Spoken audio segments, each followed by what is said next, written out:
Get your credit back in the groove. Get your credit back in the groove. Get your credit back in the groove. Guide you through the process, no way you can lose. You need the credit. Hey, James with Stevens Wealth Solutions with your credit groove. One of the things you want to be mindful of if you do find yourself being a victim of identity theft, you want to act on it immediately.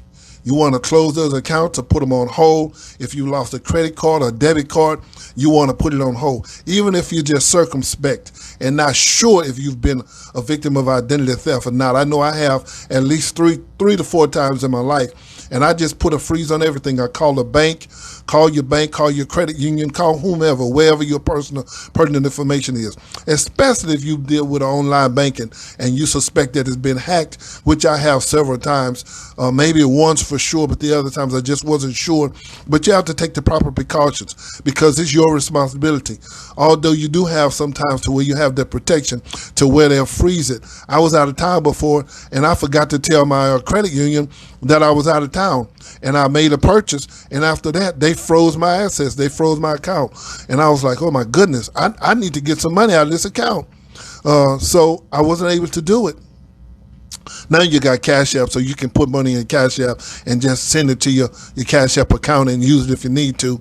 But back then they didn't have Cash App, so I was just dealing. I had to deal with it. I had to wait until the next morning before I could call them and confirm and authorize them to unfreeze my funds to let them know that it was me. So if you do find yourself in that predicament, make sure you call in advance. And if you do, and if you are a victim of identity theft, even if you suspect that you are, take the proper precautions. Go ahead and do what's necessary. Make a police report. Do what you have to do.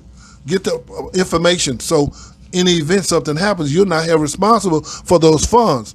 You don't want to be responsible for something that you didn't do, especially if it's yours, and now you're out of money and your identity has been taken and somebody else is using stuff to run up and cause you to have problems, and you can't get what you need to get or do what you need to do. So take it very, very serious. I just wanted to bring that out and let you think about that.